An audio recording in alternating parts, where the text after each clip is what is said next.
মানুষ আছে দেখবেন জলসার শেষে তাবারুক দিলে খায় না, অনেক মানুষ জলসার শেষে তাবারুক দিলে জোরে বলেন খায় না, কিন্তু ওই হারামখোরগুলো মসজিদে গিয়ে গরম রসগোল্লা দেখলে ছাড়ে না। হালাকে এটা খাওয়া হালাল ছিল, ওটা ছিল হারাম, এটা খাবে না, ওটা আরাম। একটু টেনে টেনে যা না যাবি যা, না যাবি না যা, ওর নাম জানা যা। জানতেন মানে এটা? বোকা কোথাকার, পেচ্ছাপ করে পানি নাই নাই, জীবনে একক তো নামাজ পড়ে নাই, হ্যাঁ জিন্দেগিতে হারাম হালাল বেঁচে খাই নাই, মরে গেছে জানা যা, যাবি যা, না যাবি না যা। কুত্তা মরে গেলে ভাগাড়ে ফেলে দিত, মানুষের সঙ্গে বাস করতো, যা পুঁতে দিয়ে আবার কি। মরে গেলে কবরে প্রশ্ন কটা হবে? তিনটে। কটা প্রশ্ন হবে? তিনটে। হবে না? হবে না? শুধু খালি আমার একার হবে না, সবার হবে। জোরে বলেন, আরো জোরে বলেন। কিছু জানেন না, সবার হবে না। কে বললে আপনাকে? আপনি ভুল শুনেছেন, আর যে বলেছে আপনাকে বুঝায় নাই, চালাকি করেছে। কবরে প্রশ্ন তিনটে হবে, কিন্তু সবার না। এই বাহাদুরপুর থেকে কোনো যুবক দুটো যদি আমার বাড়িতে কাল সকালে যায়, আর আমি ঘুম থেকে ওঠার পরে যদি আমার বিবি কিংবা বাচ্চা বলে যাব্বা দুটো মেহমান এসছে মেহমান খানায়, তো যাই, মুখ ধুয়ে অজু করে নামাজ পড়ে ফজর পড়ে এসেছি, খবর দিলে গেছি, গিয়ে দেখি হ্যান্ডসাম চেহারা, তেমনি হাইট, তেমনি সাইট, কিন্তু ওপরে অ্যান্টেনা নাই, নিচেতে কেবল লাইনও নাই। মাল বুঝতেই পারছি না কাদের দলের ছেলে, হ্যাঁ না না। তখন জিজ্ঞাসা করতে হবে, বাবার নাম কি রে? তো বলছে আমার নাম পটল। চিন্তা করছি শালা কোন দিকে টোল খাবে বোঝা মুশকিল। তো তারপর তোর নাম কি? আমার নাম আব্দুল কাদের। এখন বুঝতে পারলাম শালা আমাদের কি বল বাবাজিরা, সোনারা, লালেরা, এখন বুঝতে পারলাম মালটা আমাদের, হ্যাঁ না না। কোথায় বাড়ি বাবা? বাহাদুরপুর। কি করে এসেছো বাবা? হুজুর একটা জলসার দাওয়াত করব। আচ্ছা বসো। এই ছেলেরা চালিয়ে আয়, দুটো বিস্কুট দে, চানাচুর দে। তারপরে খাতা খুলে দেখি ফাঁকা হলো পাবে, নাহলে পাবে না। হ্যাঁ না বলেন, জোরে বলেন। আর 1 বছর পরে ফের ফজরের নামাজ পড়ে উঠেছি, আর আমার বিবি বলেছে শোনো একজন মৌলচাপ এসেছে, যাও যাও তাড়াতাড়ি খবর দাও, মেহমান এসছে। বলে দেখি ছুটে গিয়ে মসজিদের ভেতর থেকে বার হয়ে সোজা মেহমান খানায় গিয়ে দেখি এ মাল বসে আছে আর ও মাল বসে। হ্যাঁ, আমি জিজ্ঞাসা করবো তোমার নাম কি?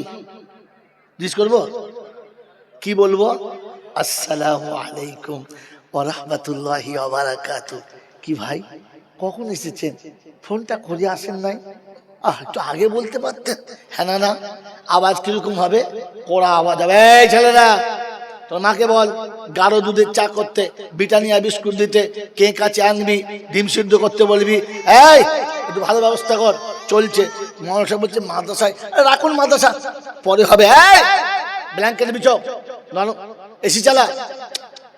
তো চাচাতে তোর হুঁশে চল ঝাঁট চলছে, সাফ সাফাই চলছে, ভালো বিছানা চলছে, খাওয়া দাওয়ার ব্যবস্থা। ছেলেরা চা করছে।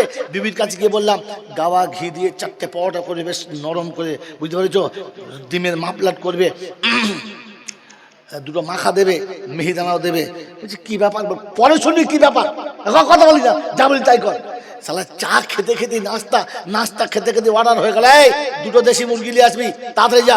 যদি মুরগি না পাস খাসির গোশত নিয়ে আসবি, তাড়াতাড়ি যা। বড় মাছ নিয়ে আসবি। তো চাচা এসে জি বাড়ি বসুন। তো লোক দুটো বাড়ি কোথায়? বাহাদুরপুর। গেছে কি করতে? জলসার দাওয়াত দিতে। কোনো কোথাও জিজ্ঞাসা করেছি? নাম জিজ্ঞেস করেছি? কেন বলে? ও দুটো জিজ্ঞেস করলাম, এত জিজ্ঞেস করলাম না কেন বলেন? উত্তর দেন, উত্তর দেন। জানেন না? উত্তরটা আমি বলে দিয়ে শুনে নেন। ওই যে ছেলে দুটো ছিল ওরাও বাহাদুরপুরের। এই যে মৌলানা নাজির সাহেব আর হুজুর, দুটোই আমাদের দেশের ছেলে, হ্যাঁ না বলে। কিন্তু এই দুটো লোকের সঙ্গে আমার পূর্ব পরিচিত, আমি লোক দুটোকে ভালো চিনি, ওই লোক দুটোর বিষয় আমার ভালো ধারণা আছে, ভালো খেয়াল আছে, আমি চিনি। তাই ওনার নামও জিজ্ঞাসা করি নাই, কোথা থেকে আসছেন জিজ্ঞাসা করি নাই, কোনো কারণ নাই, শুধু ব্যবস্থা চলছে, হ্যাঁ না বলে। কিন্তু ওই জওয়ান দুটোকে চিনি না, কোন গ্রামের জানি না, নাম শুনে বুঝলাম মুসলমানদের ছেলে, তাই কাজের কথা জিজ্ঞাসা করছি। হ্যাঁ না না জোরে বলেন। কবরে যাওয়ার পরে যখন আপনি গিয়ে শোবেন তো কবরে জিজ্ঞাসা করবেন মান রব্বুকা, দাড়ি চাচা, নিচে চুল এখনো কাটিস নাই, বগলে তো 2.5 কুইন্টাল চুল ভরা, এই জীবনে বউয়ের কাছে শুয়ে 30 মাস গোসল করিস নাই, তোকে তো জিজ্ঞাসা করবি মান রব্বুকা, তুই আল্লাহ চিনতিস কিনা বল।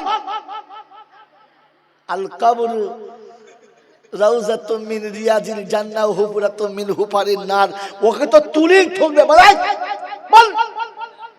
জিজ্ঞাসা করবে তোর নবীকে, তুই তোর নবীর নাম কি বল, তোর নবীর নাম কি বল। বারমুন্ডা পরে ঘুরেছিস, পরের মেয়ের বগলে হাত দিয়ে জল চাই ফুচকা খাচ্ছিস, এই হারামখোর তোর নবীর নাম কি জিজ্ঞাসা করবে। কথা বোঝেন নাই, কথা বোঝেন নাই। আর ইনি কবরে গেলে ফেরেশতা বলবে আসসালামু আলাইকুম, জান্নাতের দরজা খুলে দাও, জান্নাতের হাওয়া চালাও, বিছানা বিছাও। ফেরেশতা বলছে সাবাল, ফজরে মসজিদে দেখেছি, জোহরে মসজিদে দেখেছি, আসরে দেখেছি, মাগরিবে দেখেছি, এশাতে দেখেছি, তাহাজ্জুদে দেখেছি, আওয়ামে দেখেছি, ইশরাকে দেখেছি, তেলাওয়াত করতে দেখেছি, জিকির করতে দেখেছি, নবীর সুন্নাত পোশাক পরতে দেখেছি, মাথায় পাগড়ি দিতে দেখেছি, মুখে দাড়ি রাখতে দেখেছি, মানুষকে দেখলে সালাম দিতে দেখেছি। অতএব ওকে মান রব্বুকা জিজ্ঞাসা করার দরকার নাই, ও মালটা আমি চিনি, ওর ধারণা আমার উপর, ওর প্রতি আমার ধারণা ভালো আছে, ওই লোকটার আগা পাস্ত আমার চেনা আছে, আর জিজ্ঞাসা করার দরকার লাগে। পাগলু, কবরে মান রব্বুকা সবার জিজ্ঞাসা করবে। তুমি তোমার জামাইকে জিজ্ঞাসা করতে পারবেন না কি? ওই বাবাজি, কারণ আপনি আপনার জামাইকে চেনেন, এর বাপকে, এরা এর ফাদার এন্ড ল কে, কোন মালে তৈরি, ওটা আপনি আগে দেখে তবে দিয়েছেন তো। হ্যাঁ না বলেন না? ওই বাবাজির, আমার সোনার চাঁদ বন্ধুরা, আমার সোনামণি মায়েরা বোনেরা, এখন আমি জলসা করে বাড়িতে গিয়ে দেখি আমার ওই দামি চেয়ারটা, যেটা 35,000 টাকা দাম, ওই চেয়ারটার উপরে খাসি ছাগল শুয়ে আছে। আমি গিয়ে কি বলবো? আসসালামু আলাইকুম খাসি ভাই বলবো? এই বলবো? কি করব? দরজা খুলে লাঠি ধরবো, ধুনে দেবো, হরামখোর ঢুকেছিস। ছাগল তখন চিন্তা করছে আমার অবস্থা খারাপ, ফটফট ফটফট করে মিহিদানা পড়ছে পিছন দিক থেকে, বোঁদে পড়ছে পিছন দিক থেকে। আমাদের বউ বলছে ওকে মারবেন না, পরের ছাগল পা ভেঙে যাবে, ওরে জবাই করে খাবো হারাম করকে। ওর শোয়ার জায়গা নেই আমার চেয়ারের উপরে। বলবে না বলবে না? জোরে বলেন, বলবে না বলবে না? তো কবরে যখন আপনি ঢুকবেন তো ফেরেশতা দেখবে তুই ঢুকেছিস কেন রে, এই হারাম কত ঢুকিস কেন? তুই তো সারা জীবন ছাগলের মতো খেয়েছিস, কুত্তার মতন মানুষের সঙ্গে ঝগড়া করেছিস, সারা জীবন শুয়োরের মতো পায়খানা কুড়ি কুড়ি খেয়েছিস, এই হারাম করে বাচ্চা, তোর তো জিন্দেগিতে বিসমিল্লাহ বলে জীবনে খাস নাই, তুই ছাগল ঢুকলি কেন বল কবরে? তোকে তো তুলি বাস, শুলি বাস। কথা বুঝেছেন বাবাজি? কবরে প্রশ্ন সবার হবে না। কথা বুঝে এসছে বাবাজি?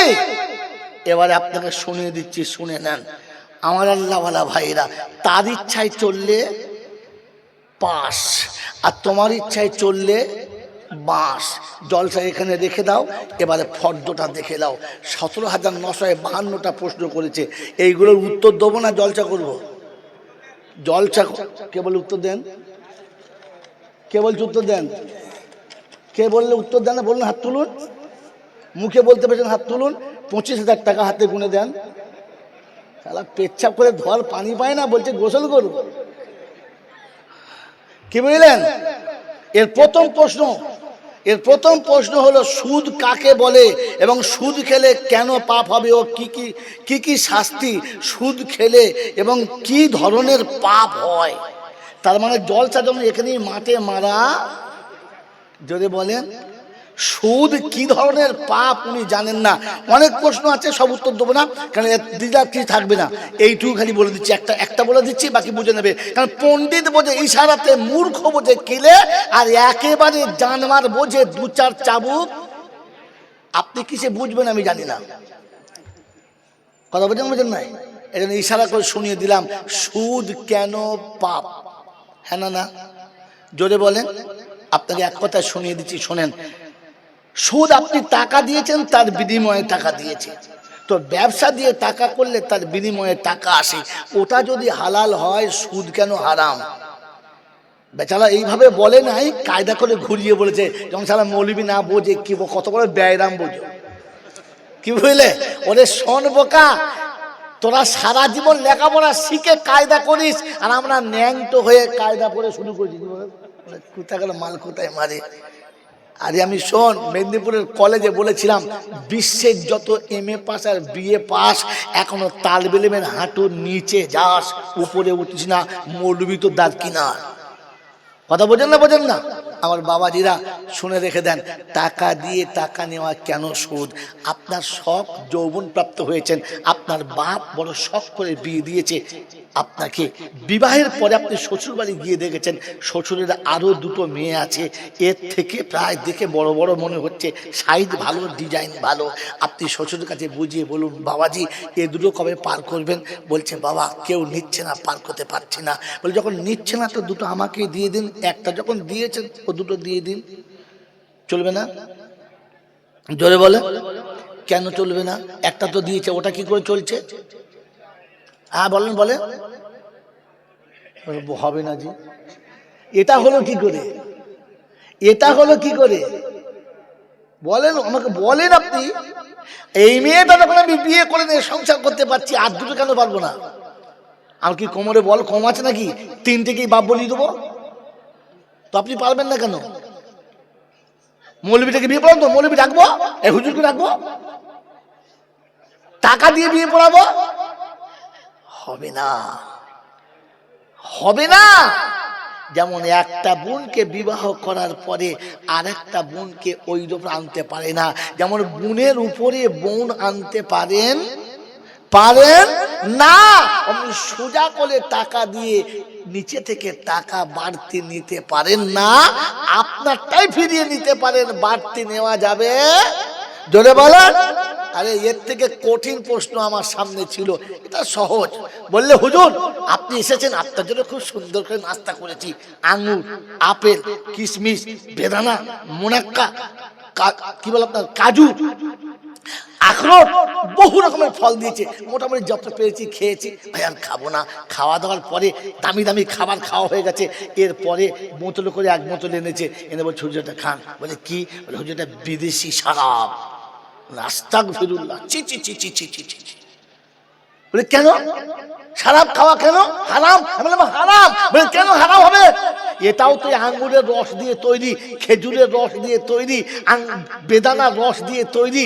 বেদানা খাওয়া চললো আর আঙ্গুর খাওয়া চলবে না? বললাম না, এটা হারাম। বললাম আমি বুঝতে পারলাম না কি করে হারাম হলো, আপনারা কি করে বার করলেন? মাথা ঘুরে যেত। আল্লাহ বাঁচানোলা, যার তাই বেঁচে গেছে, তা নাহলে বাঁচতো না। হ্যাঁ না বলেন তো? শেষ মাতে ডেকে বললাম বন্ধু একবার ভাবিকে ডাকেন না। ভাবিকে ডেকেছে, পাশে দাঁড়িয়ে আলাম, ভাবি আপনার বড় মেয়েটা কোথায়? বলে কলেজ থেকে এখন এসেছে। আলাম ওটাকে দেখুন, মা বসে আছে, পাশে মেয়ে বসে আছে। তো বাপকে জিজ্ঞাসা করলাম, বন্ধু একে নিয়ে রাত্রি যাপন করা চলে? বলছি কেন চলবে না? অবশ্যই চলবে। আমি বিয়ে করেছি সমাজে, বুক ফুলিয়ে বিয়ে করেছি, চলবে। হ্যাঁ না জোরে বলে, চলবে। আমার যখন মন যাবে, মনের ক্ষুধা মিটাবো, চলবে। আইলাম তাহলে এ বুড়ি হয়ে গেছে, মালটা বাদ দিয়ে পাশেরটা আইলাম দাঁড়ান। যখন ফলে চললো তো ফলের রসে মালটা তৈরি হয়েছে, এটা কেন চলবে না? বুঝে এসছে? বেটি কার রসে তৈরি হয়েছে? ওই ফলের রসে তো। যদি বলেন বোকা কোথাকার, যদি মাসাইল জানতে হয়, লিখিত নিতে হয়, তাহলে সোজা আমার মাদ্রাসা আছে, চলুন মুরাদপুর মাদ্রাসায়। সকালবেলা প্রথমে 25,000 টাকা নেবেন, সুন্নতি পোশাক পরবেন, অজু করবেন, গোসল করবেন, মাদ্রাসায় ঢুকবেন।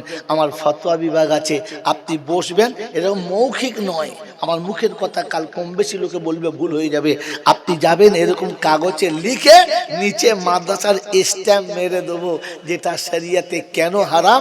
শুয়ে শুয়ে আপনি পড়বেন আর বিবিকে পড়াবেন। সকালবেলা দুজন তবলিগ করবেন, আপনি ছেলেদের বুঝাবেন, আপনার বিবি মেয়েদের বুঝাবে। জাতি বেঁচে যাবে, আপনি বেঁচে যাবেন। জলসাতে কখনো মশলা জানতে যাবেন না, কারণ জলসাতে 100 বক্তার মধ্যে 95টা আলেম না। নিজের ইজ্জত বাঁচাতে কথার ছলেতে আপনাকে বুঝিয়ে দিয়ে চলে যাবে, জিনিসটা আসল কিনা সে জানে না। কথা মনে থাকবে ইনশাআল্লাহ। বক্তা যত বাংলায় চলে, জানবেন বক্তাগুলো সবকটা ভালো আলেম না। এদের মুখের কথা চলে, বাচালি চলে, তাই চালিয়ে দেয়। ইলম কালাম অতটা থাকে না। এ দেখুন আলেম বসে আছে, মাথা লড়ছে, এমনি লড়ে নাই, মাথায় পড়েছে তবে লড়েছে। মেরে মোহতরম দোস্ত বুজুর্গ আল্লাহওয়ালা ভাইরা, এজন্য শুনিয়ে দিয়ে চলে গেলাম, ঘাবড়াবেন না। সুদ শরিয়াতে হারাম, এই জন্যে যে টাকার গায়ে টাকা ঘষে আপনি বাড়িয়েছেন বন্ধু, এটাতে সুদ।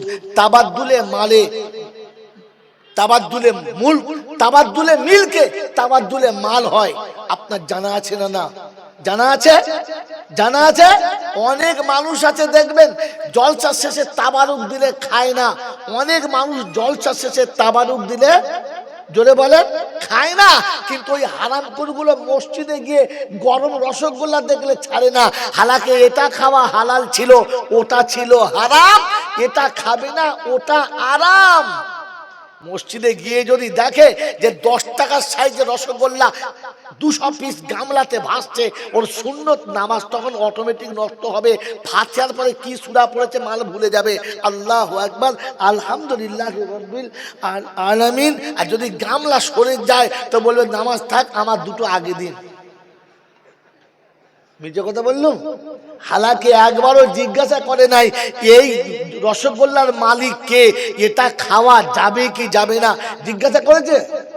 কিন্তু আপনাকে আমি বলে যাচ্ছি, এই জলসায় মাদ্রাসার লোকেরা যে সমস্ত চাল ডাল তুলে এনে চেয়ে মেয়ে এটাকে দিয়ে তাবারুক বানিয়েছে, এটা খাওয়া হালাল।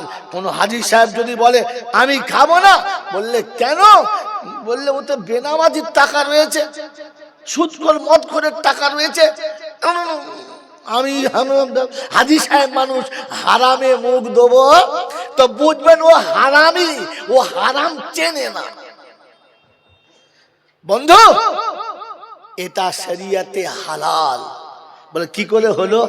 এই বন্ধু, কাল আপনাদের পাড়ায় মসজিদ হচ্ছে, মাস্টার সাহেব যদি বলে যে 50,000 আমি দেবো, বলে মারহাবা মারহাবা, 50,000 মাস্টার সাহেব জিন্দাবাদ জিন্দাবাদ জিন্দাবাদ। কি ব্যাপার? মাস্টার সাহেব 50,000 টাকা দিয়েছে, মাস্টারের টাকা মসজিদে নেওয়া চলবে? হ্যাঁ না না বলেন? মাল চুপ করে আছে, হ্যাঁ বলবো না না বলবো? এ চলবে? আর বলে না, এরা কি করবে? হ্যাঁ গো, অফিসারের টাকা মসজিদে নেওয়া যাবে? ব্যারিস্টারের টাকা মসজিদে নেওয়া যাবে? হ্যাঁ না না? যাবে যাবে যাবে। পূর্ণ হালাল, পবিত্র হালাল। হালাল না হারাম? জোরে বলে। যদি মাস্টারের চাকরি করার শেষে ওই টাকাটা মাস্টারের বেতন নেওয়া হারাম হয়, তাহলে বাংলা যত মাস্টার আছে সব কটা তো হারামি। বলেন দিন, জানতেনি সরকার পিটিয়ে আপনাকে সোজা একদম মণিপুরে পাঠিয়ে দেবে। হ্যাঁ না না বলেন? আপনাকে শিখতে হয় ইলিম মাদ্রাসায় গিয়ে। মাদ্রাসায় ছাড়া ইলিম নাই, শিক্ষা মাদ্রাসায় আর কোথাও নাই। বাকি সব একটা ফাংশন, একটা টেকচার, ইলম না। আর বাবাজিরা, আমার আল্লাহওয়ালা ভাইরা শুনে নেন, তাহলে আজকে বলে দিয়ে চলে যাচ্ছি। মনে পড়ে গেল, ওই বাবাজি, মাস্টার আর ডাক্তার, প্রফেসর আর ইঞ্জিনিয়ার, ব্যারিস্টার কিংবা দুনিয়ার যত অফিসার, এরা যে টাকাটা পায় কে দেয়? জোরে বলেন? সরকার। কে দেয়? জোরে বলেন? সরকার। বলেন সরকারের কি টাকা ছাপানো মেশিন আছে যে রাতের বেলা ছাপায় আর মাস্টারকে দেয়? হ্যাঁ না বলেন? না। তাহলে এই সরকারের কাছে টাকাগুলো আসে কোথা থেকে? গোটা বাংলার, গোটা ইন্ডিয়ার যত পতিতালয় আছে, নারীদের দেহ বেচার পারমিশন দিয়েছে, ওখান থেকে আসে 50 টাকা, মদের দোকান থেকে আসে 50 টাকা, বড় বড় বার থেকে আসে 10 টাকা, ওখান থেকে আসে 100 টাকা, ঘুষের টাকা 200 টাকা, ওই রাস্তায় চিটিংবাজি 200 টাকা, অফিস আদালতের ফি 200 টাকা, এমনি সারা দুনিয়ার মেরে মুড়ে চুরি করে। আরো সরকারি ফকির কিছু আছে, স্ট্যাম্প মারা, যত যাবে হাত পা দিবে আর নেবে। এদের টাকা সবগুলো জড়ো হলো। এই টাকাগুলো বৈধ না অবৈধ? জোরে বলে অবৈধ। এই টাকা সব সরকারের তহবিলে গেল, আর ওখান থেকে তুলে এদের বেতন দিল। কি করে হালাল হলো বলেন? শিক্ষিত ছেলেরা বলেন, বলেন আপনাদের কলেজের কি লজিক বলে, কি কলেজে কোন কোন ফালসাফায় বলে, কোন কায়দায় বলে, বলেন তো? সব কটা তো হারাম টাকা ঢুকলো। তো এই মাস্টারের বেতনটা হালাল কি করে হলো? বাবাজিরা, সোনারা, লালেরা, জ্ঞানীজনরা, সুধী মানুষরা, আপনাদের ল কি বলে, আপনাদের কি বলে, আপনার ফিলোজফার কি বলে, আপনাদের ওই ম্যাথামেটিকে কি বলে, আপনাদের যুক্তিতে কি বলে? নাই। ওটা আমি বলে দেবো, একটা সহজ বুঝতে বলে দেবো। আপনাদের এই কুলি এলাকায়, এই যে বাহাদুরপুর এলাকায় সরকারি ড্রেন আছে, আছে না নাই? বড় বড় শহরে সরকারি ড্রেন আছে। ওই ড্রেনে যে পানিটা যায়, জমজমের পানি না গোলাপ পানি? কিসের পানি? ফিচকিরি পানি। হ্যাঁ না বলেন না? 3 ভাগ পেচ্ছাপ আর বাকি একটু একটু পানি। হ্যাঁ না বলেন? এই পানিগুলো পাক না না পাক? পাক না পাক। কিন্তু সব পানিগুলো ড্রেন থেকে গড়িয়ে গিয়ে যখন আপনাদের সাগরে পড়ে গেল, পানিটা কি করে পাক হলো?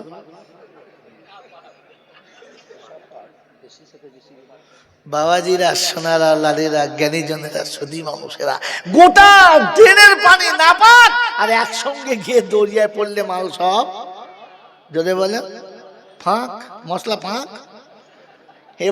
এবার আর আপনি পাবেন না বলে সারা মৌলবীকে ডাক।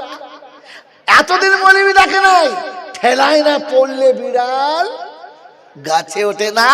আর কবর ডাঙায় না গেলে মৌলবী মনে জোরে বলে সারা জীবন পেচ্ছাপ করে পানি নেবে না, মাথায় টুপি দেবে না, বগলের চুল ছিঁড়বে না, মৌলবি সাহেবদের পাশে বসবে না, এদের গা গন্ধ করে, কাছে নেবে না।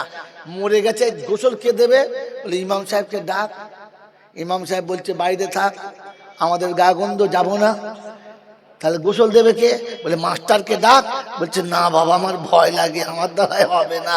বলে পঞ্চায়েতের মেম্বার ডাক। বলে তুই শালা পড়ে থাক, আমার দ্বারা হবে না।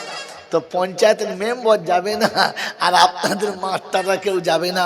তখন সেই মূল সাহেবকে ডাক। মূল সাহেব এসে বলছে শুয়ে থাক, তোরা পানি ঢাল, আমি দেখবো, কিচ্ছু বলবো না। পানি ঢেলে বগল ধুইছে, দেখে ভিতর থেকে নারকেলের দড়ি এতগুলো লাল মতো। বলছে হ্যাঁ, নারকেলের দড়ি বগলে কেন? গ্যাঁজাতে খেত নাকি? তো মূল সাহেব বলছে চেপে দে, চেপে দে, নারকেলের দড়ি না।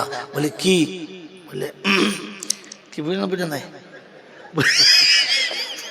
তখন যে গোসল দিচ্ছে সে জিজ্ঞেস করছে হুজুর, শোরুমে যদি এত থাকে গোডাউনে, বলছে লুঙ্গি খুলি না, চাপা দে, চাপা দে। বাবাজিরা, আমার আল্লাহওয়ালা ভাইরা, জ্ঞানীজনরা, সুধী মানুষেরা, এখন বলে মৌলবী ডাক যখন ঠেকে গেছে তখন। হ্যাঁ না বলেন? গোটা জীবন মৌল সাহেবদের ডাকে নাই, মৌতের সময় এসেছে, কোরআন শোনাচ্ছি। ফাইদা বালাগাতিল হুলকুম ওয়া আনতুম হিনাইযিন তানদুরুন ওয়া নাহানু আকরাবু ইলাইহি মিনকুম ওয়ালাকিন লা তুবসিরুন। গলা যখন ঘর ঘর করবে, চোখের পাতা যখন পড়বে না, মুখ দিয়ে লাল যখন গড়িয়ে যাবে, আর ভালো কথা বলতে পাবে না, বিবি বিছানা থেকে পালিয়ে যাবে, পাশের বালিশে থাকবে না, ছেলেদেরকে সরিয়ে বলবে এই দৃশ্য তোরা দেখবি না, আর মরণের দৃশ্য দেখলে তোরা 6 মাস ঘুমাতে পারবি না। আমরা আল্লাহ পাক শুনিয়ে দিতে সব পালিয়ে গেছে, আমি কিছু যাব না। বাড়ির বুড়িরা বলছে ডেকে আনে এবার মৌলানা, মনে হচ্ছে মালার বাঁচবে না। তখন দেখে লিখেছে হাফেজ সাহেবকে রাত্রি তখন 2টো। মোল সাহেবকে গিয়ে একবার বলে মোল সাহেব ওঠো। বললে কি ব্যাপার? বলে চলেন আমাদের বাড়িতে দেখবেন একবার। মায়ের কাছে গিয়েছে, মা বলছে হাফেজ সাহেব একটু ভিতরে যাও, তোমার চাচার খবর নাও। গিয়ে দেখে এমনি চোখ বার হয়ে গেছে, মুখ দিয়ে লাল গড়াচ্ছে, ঘাটটা বেঁকে গেছে। বলছে হুজুর আপনি আপনার সূরা ইয়াসিনটা পড়ে দিন। ও যখন চোখ বন্ধ করে চিন্তা করছে, যদি পালিয়ে যায় তো চাকরি যাবে, আর বেশিক্ষণ দাঁড়িয়ে থাকলে আমার জান যাবে। অতএব চোখটা বন্ধ করে শুরু করছে ইয়াসিন।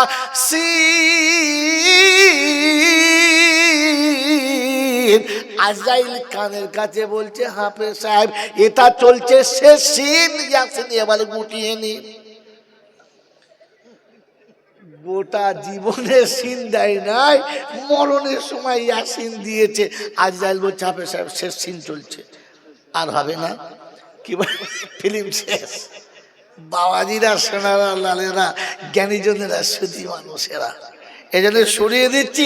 মোল সাহেবের কখন ডাকে, যখন শেষ সিন। এই জন্য বলে দিলাম, আমার আল্লাহওয়ালা ভাইয়েরা, জ্ঞানীজনেরা, সুধী মানুষেরা, জলসা শুনতে এসেছেন, যা কিছু মজার কথা বললাম, দুটো কথা বলছি, মেনে নেবেন, মানবেন ইনশাআল্লাহ। তার ইচ্ছায় চললে রেহাই, আর আমার ইচ্ছায় চললে পেটাই।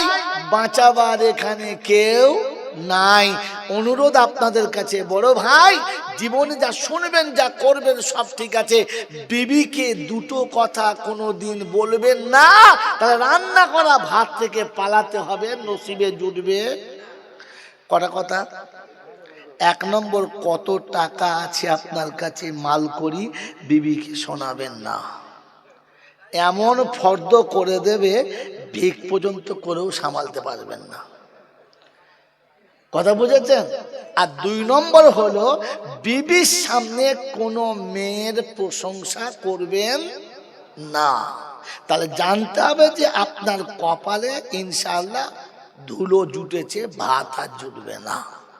কথা বোঝেন না, বোঝেন নাই? এখান থেকে জলসা শুনে বাড়ি যাবেন, রাত কাটবে, সকাল হবে, চা করে দেবে। তা আপনি যদি বলেন এটা চা হয়েছে, তোমার কি একটু জ্ঞান কম, চা করতে পারো না? হ্যাঁ, এতদিন এখানে চা খাচ্ছ, বড় ভাবি কেমন চা খায় শুনতে পাচ্ছ না? ও সারাদিন আর ভাত খাবে না, শুধু কাঁদিবে আর চোখ মুজবে। কি হয়েছে? ও খালি ফাঁক খুঁজছে কখন ওর মাকে ফোন করবে। মা, আমি বলেছিলাম ওর চরিত্র ভালো নয়, ভাবির দিকে না। সর্বনাশ। ও খালি বলেছে ভাবির হাতে চা ভালো, তাহলে বুঝতে হবে কপালে এবারে মূলো। কথা বুঝেছ? একবার যদি বলে ফেলে যে ভাবির হাতে চা, তাহলে তোমার এবারে শ্বশুর বাড়ির খাওয়া গেল। কথা বুঝে না, বোঝেন নাই? আরে বোকা কোথাকার, ছোট শালির বাড়ি গেছি, ছোট ভাইরা ভাই তো একবার খুশি, আজ মেজে ভাই এসছে, ইলিশ মাছ একবার সরষে বাটা দিয়ে সেটা রান্না করছে, তোমার কি বলো, খেয়ে জান ভরে গেছে। মাস দুই বাদে বাড়ি এসে ইলিশ মাছ এনেছি, তা বিবি যিশু কি দিয়ে রাঁধবো, সরষে বাটা দিয়ে করো, করেছে। বেচারা বাইচার ভুল হতেই পারে, এনা না বলে। খেয়েছি, মনটা বেশ ফিরি দেয়, বুঝলেন, ভালো লাগে না? ভালো হয়েছে, কিন্তু ওই ছোট বোনদের ঘরে গিয়েছিলাম, ছোট বোন যা রেঁধেছে না, আজও হাত শুকলে মনে পড়ছে, বলতে পারি নাই। মুখ ফুলে 3 কেজি ভাতের ছাড়ি 6 কেজি হয়ে গেছে। কেন? বলছে আমি তো জানি তোমার স্বভাব খারাপ, আমার থেকে ছোট বোনের মানে বেশি টান। খালি খালি বলো যে আমি ছোটর বাড়ি যাবো এই জন্যে, তোমার তো নিয়ত খারাপ। কি বলে? আমার নাকি নিয়ত খারাপ। কি বুঝলেন? চিন্তা করুন, এ রোগ মেয়েদের ঢুকলো কোত্থেকে? এই রোগ মেয়েদের ঢুকলো কোথা থেকে? তো চিন্তা করে দেখি, গাছের গোড়ায় পোকা লেগেছে, ওপরে সার মেরে করবো কি? কোথায় পোকা লেগেছে? গোড়াতে। বিশ্বনবী জনাবে মুহাম্মদ রাসূলুল্লাহ সাল্লাল্লাহু তাআলা আলাইহি ওয়াসাল্লাম সারাদিন দাওয়াত ও তাবলীগের কাজ করে ক্লান্ত শরীরে সন্ধ্যায় বাড়ি ফিরেছে। আম্মাজান আয়েশা, আম্মাজান খাদিজাতুল কুবরা রাদিয়াল্লাহু তাআলা আনহা পাশে বসে আল্লাহ রাসূলের মাথায় একটু মেসেজ করছেন। আল্লাহ রাসূল একটু তন্দাচ্ছন্ন হয়েছেন। আম্মাজান খাদিজার চোখের পানি টপ টপ করে পড়ে রাসূলের চেহারা ভিজে গেছে। গরম পানির স্পর্শ পেয়ে আমার নবীর চোখ খুলে গেছে। তাকিয়ে দেখে খাদিজার চোখে পানি। জিজ্ঞাসা করছে, খাদিজা কি হয়েছে? কোনো কষ্ট হচ্ছে? তোমাকে জিজ্ঞাসা করতে হবে না। যখন গরম ভাষায় বলেছে, তখন রাসূল বুঝতে পারছে আগুন নিশ্চয়ই কোথাও লেগেছে। বাড়িতে গিয়ে যদি দেখেন বিবির মুখটা ভার, আর জিজ্ঞাসা করে কি হয়েছে, যখন চুপ কর, তুমি কথা বলো না, তখন বুঝতে হবে অন্য জায়গায় আগুন লেগেছে, ধোঁয়া এখান থেকে বেরোবে। ফায়ার ব্রিগেড রেডি করো। কি বলেন জি? কথা বোঝেন নাই? আমার বন্ধুরা, আমার আল্লাহওয়ালা ভাইরা, আল্লাহ নবী বললেন কি হয়েছে বলো না? বলছেন না শুনতে হবে না, চলো তুমি শোও। আল্লাহর পেয়ারা নবী উঠে বসলেন, আম্মা জান খাদিজাকে টেনে কোলের কাছে নিয়ে বললেন, খাদিজা ভুল হতেই পারে, বলো না, আমাকে বলা যাবে না? বললে বলো, মক্কা মদিনা সব থেকে তোমার কাছে কে ছিল? বললে তুমি। বলে যেদিন তুমি গাড়ি হেরায় বসেছিলে ওই দুর্গম পথে রাতের অন্ধকারের দিনের দেবালকে তোমার খাবারের জন্য খাবার আর পানি নিয়ে কে যেত? বললে তুমি। বলে কালেমার দাওয়াত নিয়ে জমিনে নামার পরে প্রথম কে কলমা পড়েছে? বললে তুমি। রাতের অন্ধকারে তুমি বাড়ি ফিরেছো, তোমার জন্য অপেক্ষা করে দরজায় কে দাঁড়িয়ে থাকে? বললে তুমি। বলে শীতের দিনে গরম পানি করে ঢাকা দিয়ে রেখে তোমার পদযুগল ধুয়ে দিত কে? বললে তুমি। বলে সব করলাম আমি, আর ফাতেমা জান্নাতের রানী। একদম চুপ। আল্লাহর নবী দেখছে আশ্চর্য, বেটি জান্নাতের রানী, মায়ের ঈর্ষা, আমি হলাম না ফাতেমা। আল্লাহর নবী দেখলেন এই ওষুধে কাজ করবে না, ওষুধ পাল্টাতে হবে। তাই আল্লাহর নবী কাছে বসে খাদিজাকে কোলে নিয়ে বাহুতে নিয়ে মাথায় হাত বুলিয়ে বলছে, খাদিজা আমার একটা প্রশ্নের উত্তর দেবে? বলে কি? বললে তোমার জীবনে কতগুলো পুরুষের মুখ দেখেছো, আর কতগুলো পুরুষ তোমার মুখ দেখেছে? তো বললে মিছে কথা বলবো না, আমি মক্কায় ব্যবসায়ীদের রানী ছিলাম, তো ব্যবসায়ীদের নেতা হিসাবে বহু সময়তে বহু প্রোগ্রামে আমি অ্যাটেন্ড করেছি। সেই মিটিং মিছিলের যত মানুষ ছিল আমাকে দেখেছে, আমি তাদেরকে দেখেছি। বলে দেখেছো? বললে হ্যাঁ। বলে খাদিজা এবার প্রশ্নের উত্তরটা দাও। বললে কি? বলে আমার ফাতেমাকে কতগুলো পুরুষ দেখেছে, আর ফাতেমা কটা পুরুষের মুখ দেখেছে? আম্মা জান খাদিজা বললেন, ফাতেমা তো জান্নাতি হয়েই জন্মগ্রহণ করেছে, পৃথিবীর কোন পুরুষ ফাতেমার মুখ দেখে নাই, আর ফাতেমা আলী ছাড়া আদার্স আর কোন বাচ্চার মুখ দেখে? যদি বলে নাই, ফাতেমা তো জান্নাতি হয়ে জন্মগ্রহণ করেছে। বললেন তাহলে তুমি বলো জান্নাতের রানী কে? বললে হ্যাঁ ঠিকই বলেছেন, আপনি জান্নাতের রানী ফাতেমাই হবে। মেরে মহতরম দোস্তর বুজুর্গ, যখনই শুনেছে জান্নাতের রানী ফাতেমা, তো ফাতেমার আনন্দে আর ধরে রাখতে পারছে না, একটু বিচলিত ভাবতে হবে। হ্যাঁ না বলেন, একটু আনন্দে খেলবি। আল্লাহ রাসূল বললেন, ফাতেমা এত বেশি খুশিতে উছলে যাওয়া ভালো না, কারণ জান্নাতে তোমার আগে আর একটা নারী যাবে, তুমি প্রথম যাবে না। আল্লাহর নবীর কথা শুনে ফাতেমার মনের ভিতরে ঈর্ষা জেগে গেল, হিংসা না ঈর্ষা জেগে গেল। আমি ওই রমণীকে দেখতে চাই আব্বা, তিনি কে, কোথায় বাড়ি, কি পরিচয়, একবার তার দর্শন দেখতে চাচ্ছি, একবার তার দর্শন করতে চাচ্ছি। আল্লাহ রাসূল বললেন, ওই অদূরে জঙ্গলের ভিতরে ছোট্ট কুঠির, তার ভিতরে একজন ভদ্র মহিলা আছে, তিনি প্রথম যাবেন। হযরত ফাতেমাতুজ জোহরা অপেক্ষায় রইলেন। রাত সকাল হলো, পরের দিন আসরের নামাজ পড়ে সবাই তাসবিহাতে তেলাওয়াতে সবাই নিজের নিজের কাজে ব্যস্ত। ফাতেমা আস্তে করে বার হয়ে সবার চোখের আড়ালে পা পা পা পা করে দরজার কাছে গেছে, গিয়ে দেখে ছোট্ট কুঠির, চারিদিকে চট দিয়ে ঘেরা, দরজাটা তাল পাতার, কিন্তু ওখানে চাবি লাগানো। দরজার কাছে গিয়ে ফাতেমা আওয়াজ দিচ্ছেন, আসসালামু আলাইকুম ওয়া রাহমাতুল্লাহি ওয়া বারাকাতুহু। অন্দর মহল থেকে ভদ্র মহিলা আওয়াজ দিচ্ছে, ওয়ালাইকুম আসসালাম। পরিচয় পেলাম না, নাম জানতে পারলাম না, কে বুবু জান, আমার দরজাতে সালাম দাও, কি আরজু আছে বলো, কি চাইছো বলো, কি দরকার বলো, আমি সামনে দাঁড়িয়ে আছি বলো। বলছে আমি শোনাচ্ছি তোমাকে, শোনো, আমি ফাতেমা তোমার দরজায় এসেছি, আমি নবী নন্দিনী তোমার দরজায় এসেছি, আমি আলীর ঘরণী তোমার দরজায় এসেছি। বিবি দরজা খোলো, তোমাকে একটু দুনয়ন দেখতে দেখতে চাইছি, তুমি আমাকে দেখবে, আমি তোমাকে দেখব। আমি ফাতেমা দরজার কাছে এসেছি, ভিতরের ভদ্র মহিলা আওয়াজ দিয়ে বলে, বুবু আমার নারী জীবন ধন্য হলো, জান্নাতে রানী আমার দরজায় এসে দাঁড়িয়েছিল, নবীর কলিজার টুকরা বেটি ফাতেমা এসেছিল, আমি বড় ধন্য, একটু নজর ভরে দেখবো। ফাতেমা দরজার কাছে এসে দাঁড়িয়ে গেছে, দরজা খোলে না। ফাতেমা জিজ্ঞাসা করছে, দেখতে চাও মনের আবেগ আছে, দরজা বন্ধ কেন করেছো, খোলো। তো শোনাচ্ছে, বিবি ফাতেমা দেখার মনে আশা আছে, দিলেতে ব্যাকুলতা আছে, কিন্তু স্বামীর আদেশ ছিল না।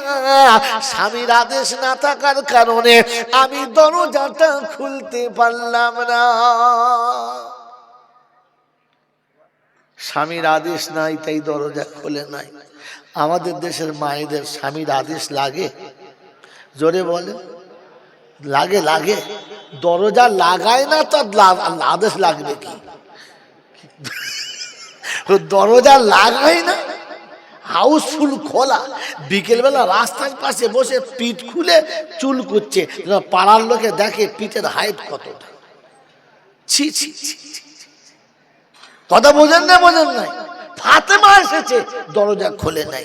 তো বলছে, তুমি নারী, আমি নারী, পর্দার তো দরকার নেই, তো আপনি খুলবেন না কেন? বলে, না, পর্দার জন্য না, স্বামীর অনুমতি ছাড়া আমি কোনো কাজ করি নাই, আর কোনোদিন করব না। নবীর বেটি এসেছে, ফাতেমাকে ফিরিয়েছে, দরজা খোলে না। কথা বোঝেন নাই? বোঝেন না? যখন ফাতেমা চলে যাচ্ছে, তখন করুণ স্বরে বলছে, বুবু রাগ করেছেন, কিছু মনে করবেন না, যদি আপনি আর একদিন আসেন, আমি কথা দিচ্ছি দরজা খুলে দেব, আমার ভুলের জন্য ক্ষমা চেয়ে নেব, আমার স্বামীর কাছ থেকে আপনার ভেতরে আসার পারমিশন নিয়ে রাখবো, আপনি যেদিন আসবেন আমি খুলে দেব। ফাতেমা চলে গেছে, সন্ধ্যায় স্বামী এসেছে, জিজ্ঞাসা করছে, স্বামী কিছু মনে করবেন না, আজ আমাদের দরজাতে নবীর বেটি ফাতেমা এসেছিল। বলে, তাই? খাতির যত্ন করেছিস, পিপাসার পানি দিয়েছিস? বলছে, স্বামী বুক ভরা ব্যথা নিয়ে ছুটে গিয়েছিলাম, কিন্তু দরজাটা খুললাম না। বলে, কেন? বলে, তোমার অনুমতি ছিল না। বলে, হতভাগী, করেছিস কি? আরে ফাতেমা এসেছে, দরজা খুলিস নাই? বলছে, স্বামী ফাতেমা আসুক আর খাদিজাই আসুক, আপনি যে অনুমতি দেন নাই, আপনার অনুমতির সামনে পৃথিবীর কোন মানুষের সম্মানকে আমি বড় চোখে দেখি না। একে বলে বিবি। একে কি বলে? জোরে বলে, বিবি। আর আমাদের যারা ঘর করছে খালি বলছে, কি দিবি, কি দিবি, কথা বলে। ওকে বলে বিবি, আর একে বলে কলের চাবি, ঘুরুলি বলে কি দিবি। ছি ছি ছি, ভাই এর জন্য মাদ্রাসা বানান, মসজিদ বানান, মহিলা মাদ্রাসা বানান, বিবি পেতে হলে। হয়তো ফাতেমা তু জোহরা মনে কামনা নিয়েছে, অরে জানাচ্ছে, বুবু গো আপনি আমার উপর নারাজ হবেন না, আপনি আসবেন, আমি খুলে দেবো স্বামীর কাছে পারমিশন নিয়ে। পরের দিন আসরের নামাজ পড়ে ফাতেমা ফের ব্যাক আসছে, দেখবো মেয়েটাকে। যেমনি ব্যাক আসছে তো হয়তো হোসাইন দেখতে পেয়েছে, ছোট ছেলে, মা যাচ্ছে, ছুটে বলছে, মা কোথায় যাচ্ছ? বলছে, বাবা তোরা খেলা, আমি এক্ষুনি আসছি। বললে, না মা, কাল আসরের পরে গিয়েছিলে, খুঁজে পেলাম না, আজকেও তুমি চলে যাচ্ছ, খুঁজে পাবো না, তাই তুমি যখন যাচ্ছ আমি যাব, তোমাকে একা যেতে দেবো না। হোসাইনকে হাতে নিয়ে চলেছে, আর হোসাইন খানিক পরে জিজ্ঞাসা করছে, মা কাদের বাড়ি যাবে বলো না? বলছে, তোর খালার ঘরে। বলছে, জঙ্গলের ভেতরে খালার ঘর তো আমি জানতাম না, হঠাৎ খালার ঘর করতে গেলো। চুপ কর, ছোট ছেলে, বেশি কথা বলিস না, যা বলি তাই শোন। মা বেটায় গল্প করতে করতে চলেছে, একদম দরজার কাছে চলে গেছে। তো ফাতেমা শোনাচ্ছে, আসসালামু আলাইকুম ওয়া রাহমাতুল্লাহি ওয়া বারাকাতুহু। ওদিক থেকে ওদিক থেকে ভদ্রমহিলা সালামের আওয়াজ শুনে জবাব দিচ্ছে অধীর আগ্রে, একেবারে দ্রুত গতিতে আসছে, বুবু আজ কলিজা ঠান্ডা করব, আজ নয়ন যুগল শীতল করব, আজ বুকেতে বুকটা মিলাবো, আজ জান্নাতের রানীকে বাহু ডোরে নিতে পাবো। এই অধীর আগ্রে ছুটে দরজার কাছে এসেছে। হোসাইন বাচ্চা ছেলে বলে, মা তুমি পিছনে দাঁড়াও, আমি ছোট মানুষ প্রথম যাব, তুমি তারপরে যাবে, আমি খালার সঙ্গে প্রথম দেখা করব। এই আওয়াজ দিয়ে হোসাইন যখন সামনে গেছে, বিবি দরজার আওয়াজ দিয়েছে কিন্তু খোলে না। ফাতেমা বলে, কি হলো বোন, দরজা কেন খুলছো না? বলে, বুবু গো তোমার সামনে কার সঙ্গে কথা বলছিলে, মনে হচ্ছে আর একজন কেউ তোমার সঙ্গে আছে। তো বলছে, বুবু শোনো, ওটা আমার কচি বাচ্চা, 3.5 বছরের ছোট্ট বাচ্চা হোসাইন। ওই দুধের বাচ্চাটা আমায় ছাড়লো না, তাই দুধের বাচ্চা সাথে এনেছি, অসুবিধা হবে না। তো বিবি বলে, বোন গো মনের ব্যথা মনেই থেকে গেল, হৃদয়ের ব্যথা হৃদয়েই থেকে গেল, চোখের জ্বালা চোখেতে রয়ে গেল, শীতল করতে পারলাম না, কারণ শুধু তোমার জন্য পারমিশন নিয়েছিলাম, তোমার বাচ্চার পারমিশন নেওয়া হলো না। কি গো বাবাজিরা, আমাদের দেশে তো জামাই যখন শ্বশুর বাড়ি যায় সাথে করে 2টো এঁড়ে গরু নিয়ে যায়, পারমিশন নেয়? জিজ্ঞেস পারমিশন নেয়? আল্লাহর নবী সাল্লাল্লাহু আলাইহি ওয়াসাল্লাম, আল্লাহর নবী সাল্লাল্লাহু আলাইহি ওয়াসাল্লাম বেটি ফাতেমাকে বিবাহের পরে সপ্তাহ পার হয়ে গেছে, ফজরের নামাজ পড়ে বসে আছে, মনটা খুব বিতৃষ্ণ টাইপের। সাহাবীরা জিজ্ঞাসা করে, ইয়া রাসূলুল্লাহ এত উদাসীনতার কারণ? বললে, আমি আমার মা ফাতেমাকে দেখতে পাই না, সপ্তাহ হয়ে গেছে, মনটা বড় খারাপ, শ্বশুরালয় চলে গেছে, আজ একটু দেখা করতে যাব। আল্লাহ রাসূলের সাহাবীদের মধ্যে একজন সাহাবী বললেন, ইয়া রাসূলুল্লাহ আমি আপনার সাথে যাব। বললে, চলো। একা সফরে যাওয়া বড় কষ্ট, দুজন গল্পে গল্পে যাব, চলো। আপনার আমার মতো ছেঁচড় মার্কা বাপ নয়, বিশ্ব জাহানের শ্রেষ্ঠ মানব, মানব কুলের শিরোমণি, নবী কুলের যিনি সরতাজ মুহাম্মাদুর রাসূলুল্লাহ চলেছেন। দরজার কাছে গিয়ে সালাম দিচ্ছে, আসসালামু আলাইকুম ফাতেমা, আমি আব্বা এসেছি। তো ভিতর থেকে বেটি জবাব দিচ্ছে, ওয়ালাইকুম আসসালাম আব্বা জান, দরজাটা ঠেকানো আছে, লাগানো নেই, চলে আসেন। কি গো বাবাজিরা, আমরা হলে আর কিছু জানতে চাইতাম? আল্লাহর নবী বলছেন, ফাতেমা। বলে, কি? বলে, আমার সঙ্গে আমার একটা বন্ধু আছে, নিয়ে যাব। রাসূল জিজ্ঞাসা করছে, আমি নিয়ে যাব? বাপ জিজ্ঞাসা করছে বেটিকে, ও মা আমার সঙ্গে আমার একটা বন্ধু আছে, নিয়ে যাব? তো ফাতেমা শোনাচ্ছে, আব্বা না।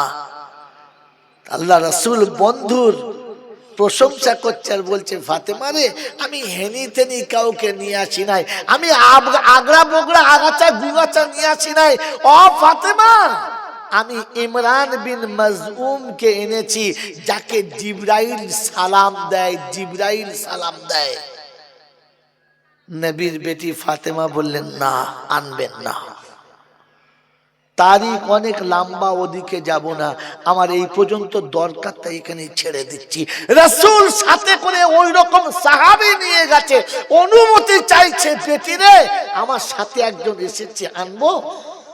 জিজ্ঞাসা করেছে, আমি জীবনে কোনোদিন কাউকে জিজ্ঞাসা করেছি যে আমার এই ছেলেটা, এই বন্ধুটা নিয়ে যাব?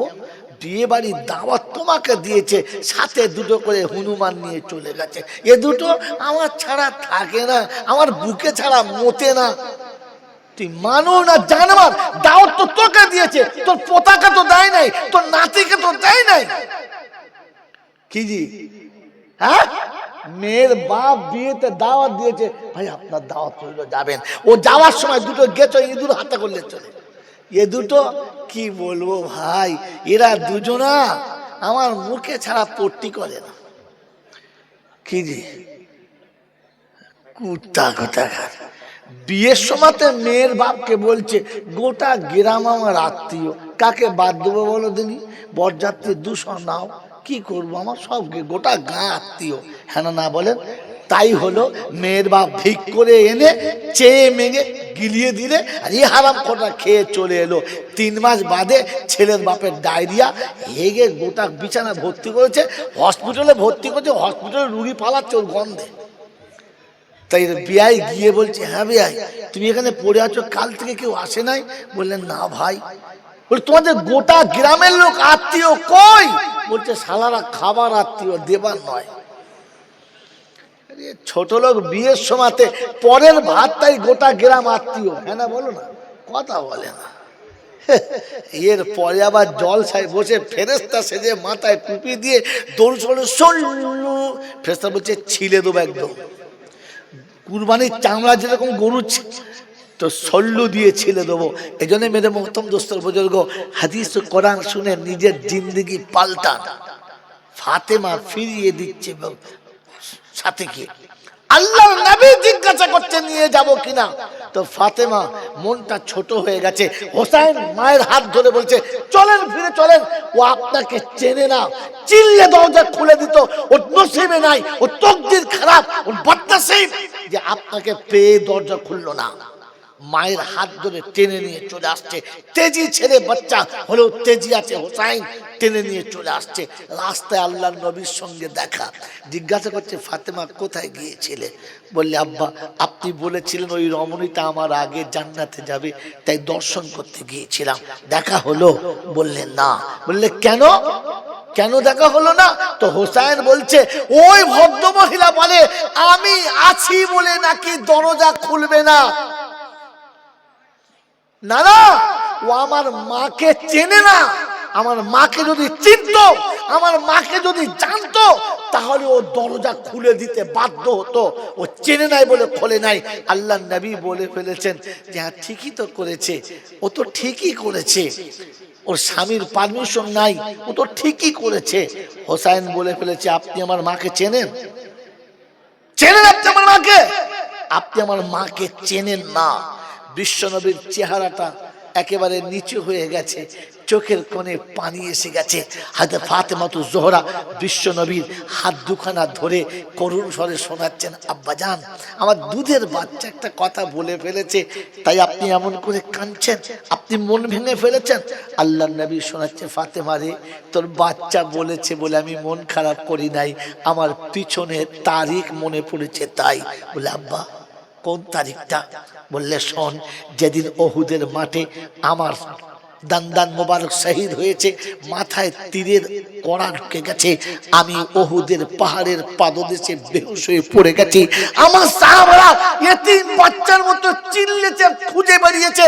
যখন মক্কায় মদিনাতে কোনো জায়গায় পাওয়া যাচ্ছিল না, ওই সময় বেঈমান আফওয়া ছুটিয়েছে, আওয়াজ তুলে দিয়েছে কাদমাতা মুহাম্মদ, মুহাম্মদ মরে গেছে, বেঁচে নাই। সাহাবারা স্তব্ধ হয়ে গেছে। আল্লাহর নবী সাল্লাল্লাহু আলাইহি ওয়াসাল্লাম বলেন তারপরে আমাকে তুলে নিয়ে পাহাড়ের উপরে গেছে। এরপরে প্রভাতে সকালবেলা বাড়ি ফিরেছে, আমি এসে বসে আছি। ফাতেমা মনে আছে যেদিন আমার মাথা থেকে রক্ত কাঁচা গড়িয়ে যাচ্ছিল, খেজুরের পাতা চেটাইটাকে পুড়িয়ে ছাই করে ওখানে চেপে দিয়ে তুমি রক্ত বন্ধ করছিলে। আমি সেদিন যন্ত্রণায় ছটফট করে বলেছিলাম আমাকে একটু বিছানা করে শুতে দাও, আমি একটু আরাম করব। আবু বকর সিদ্দিক সেদিন বলেছিলেন ইয়া রাসূলুল্লাহ ইয়া হাবিবাল্লাহ একটু সময় বসে যান, তারপর আপনি আরাম করবেন, আমরা সবাই আপনার খেদমত করব।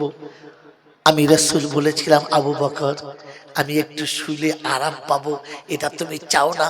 আবু বকর সিদ্দিক রাদিয়াল্লাহু আনহু চোখের কোণে পানি এসে গেছে। আর সেদিন বলেছিল ইয়া রাসূলুল্লাহ ইয়া হাবিবাল্লাহ আমার আব্বা আপনার পায়েতে কুরবান যাক, আমি আপনাকে ও কথা বলতে চাই নাই। মনে হয় আপনি কিছুক্ষণের জন্য বিস্মরণ হয়ে যাচ্ছেন, আপনার মনে হচ্ছে কথাটা ইয়াদ থেকে চলে গেছে। মনে হচ্ছে আপনি খেয়াল করতে পারছেন না, যেদিন মক্কার জমিন থেকে আপনাকে সাথে নিয়ে মদিনার পাদদেশে এসেছিলাম, সানিয়াতুল বেদাতে এসে পৌঁছেছি, মদিনার ছোট্ট ছোট্ট বাচ্চারা পতঙ্গের মতো উড়ে গিয়ে আপনার চারিদিকে গোল করে ঘিরে আপনাকে সেদিন স্বাগতম জানিয়েছে আর বলেছে তালা আল বদরু আলাইনা মিন সানিয়াতিল বিদাই ওয়াজাবা শুকরু আলাইনা মা দালিল্লাহি দাই।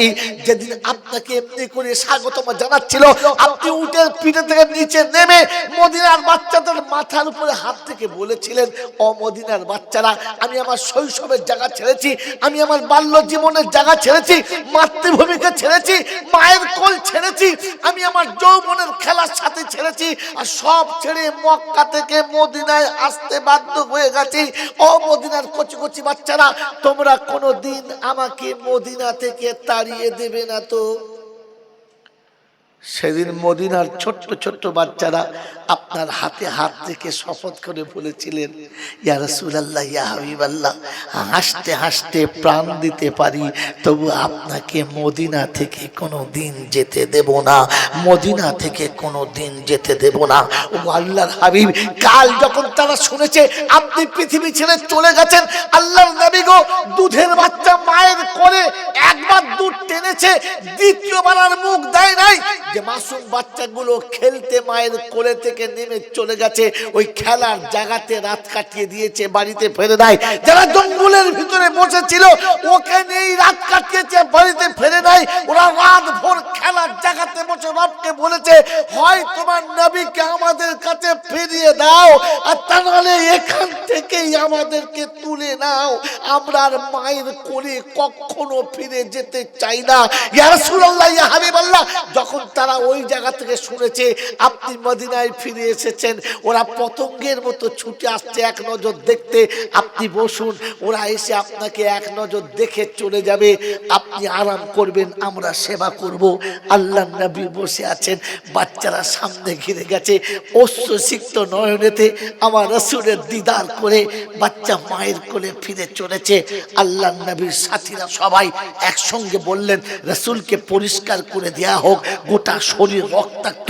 হযরত ফাতেমা জোহরা সেদিন বলেছিলেন, আপা আপনি বাড়ির ভিতরে চলেন, আপনি বাড়ির ভিতরে চলেন, আপনাকে গোসলটা করিয়ে দিই। আল্লাহর নবী সাল্লাল্লাহু আলাইহি ওয়াসাল্লাম বলেন, একটু বাইরে দিলেই হতো, বাড়ির ভেতরে কেন? সাহাবীরা বললেন, বাইরে দিন, ভেতরে কেন? ফাতেমা জোহরা বললেন, শোনো, বাচ্চা যতদিন ছোট থাকে ততদিন গোসল বাইরে দিতে হয়, আর বাচ্চা যখন বড় হয়ে যায় তখন গোসলটা ভেতরে দিতে হয়, বাইরে নয়। তাই আল্লাহর নবী সাল্লাল্লাহু আলাইহি ওয়াসাল্লামকে সাথে করে বাড়ির ভিতরে নিয়ে গেলেন, পানি গরম করে ফুটিয়ে নরম কাপড় পানিতে ভিজিয়ে সুন্দর করে কাপড়টাকে নিচড়ে নিয়ে শরীরের ব্যথাযুক্ত জায়গাতে আস্তে করে চেপে ধরে সেকটা দিতে লাগলেন, রক্তগুলো মুছতে লাগলেন, গোটা শরীরে রক্ত মুছে পরিষ্কার করে সুন্দর কাপড় পরিধান করিয়ে দিয়ে আল্লাহর নবীকে বিছানাতে শুইয়ে দিলেন, আর মাথা মোবারকটা ফাতেমা জোহরার কোলের উপরে রেখে দিয়ে হাতে জাইতুনের তেল নিলেন, জোর ঘষে যখন গরম হয়ে যাচ্ছে ওই জাইতুনের তেলের গরম সেকটা ফেটে যাওয়া জায়গাতে পড়ে দিচ্ছিলেন। আম্মা জান ফাতেমা জোহরা রাদিয়াল্লাহু তাআলার হাতের গরমের সেক পেয়ে বিশ্বনবী জনাবে মুহাম্মদ রাসূলুল্লাহ সাল্লাল্লাহু আলাইহি ওয়াসাল্লাম একটু স্বস্তি বোধ করলেন, একটু আরাম পেলেন, তন্দ্রাচ্ছন্ন হলেন, চোখটা লেগে গেছে। হঠাৎ রাত চোখ লাগার পরে ঘুমের ঘোরে তিনি স্বপ্নে দেখছেন আম্মা জান আমিনা এসেছেন, মাথার কাছে দাঁড়িয়েছেন, আল্লাহর নবীর মোবারক চেহারার উপরে হাতটা রেখে বলছে, বেটা, উম্মতের কাছে দাওয়াতের কথা বলতে গিয়ে রক্তাক্ত হয়ে গেছো, দাঁত ভেঙে গেছে, কপালটা ফেটে গেছে, খুব কষ্ট হচ্ছে আব্বা, বড় ব্যথা পেয়েছো, বড় ব্যথা পেয়েছো না আব্বা? তোমার ব্যথাতে আমিও ব্যথিত। আল্লাহর নবী সাল্লাল্লাহু আলাইহি ওয়াসাল্লাম জন্য আমিনাকে স্বপ্নে দেখছেন, কপালে হাতটা বুলিয়ে দিচ্ছেন, বলছে, আব্বারে আমি মা হাত বুলিয়ে দিচ্ছি, তোর শরীরের ব্যথা অটোমেটিক শেষ হয়ে যাবে।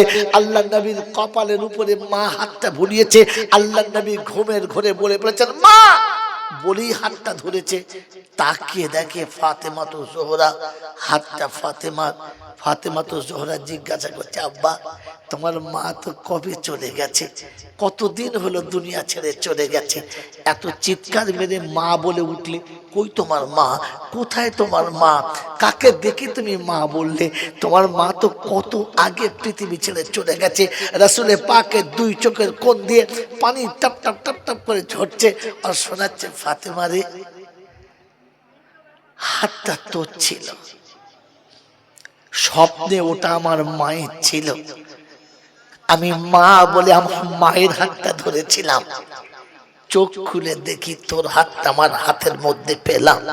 ওরে ফাতেমা, আমি যাকে মা বলে হাতটা ধরেছি, তোর বেটা বলে নাকি আমি সেই ফাতেমাকে চিনি না, আমি সেই ফাতেমাকে জানি না, তাই আমার মা মনে পড়ে গেছে যে আমি যাকে মা বলে চিনি, হোসেন বলে তুমি চেনো না। আমার বন্ধুরা, আমার আল্লাহওয়ালা ভাইরা, বিশ্ব নবী জনাবে মুহাম্মদ রাসূলুল্লাহ সাল্লাল্লাহু তাআলা আলাইহি ওয়াসাল্লামের নয়ন যুগল পানি ভরে গেছে। ফাতেমাতুজ জোহরা সেদিন আঁচলে মুছে দিয়ে বলেছে, আব্বা আমি রয়েছি, আমার বাচ্চাকে আপনি মাফ করে দিন। আমার বন্ধুরা, আমার আল্লাহওয়ালা ভাইয়েরা, সেদিন বিশ্ব নবীর গোটা দেহে রক্ত ফাতেমা নিজের আঁচলে মুছেছে, নিজের হাত দিয়ে জৈতুনের তেলের প্রলেপ দিয়ে আমার নবীর ফেটে যাওয়া দেহতে সেক দিয়ে আমার রাসূলকে সান্ত্বনা দিয়েছেন। ওই নবী যাবার সময় বলে গেলেন, মান আহাব্বা সুন্নতি ফাকাত আহাব্বানি ওয়া মান আহাব্বানি কানা মাইয়া ফিল জান্নাহ। আমি নবী শুনিয়ে যাচ্ছি, আমার সুন্নতকে যারা ভালোবাসে তারা আমাকেই ভালোবাসে, যারা আমাকে ভালোবাসে ওরা জান্নাতে থাকবে আমার পাশে। ওই বাহাদুরপুরের যুগ বন্ধুরা, বাহাদুরপুরের যুবকেরা বলেন, ওই নবীর পাশে একটুখানি জায়গা আমার হবে, আমি আপনি তার জন্য চেষ্টা করবেন ইনশাআল্লাহ, করবেন ইনশাআল্লাহ।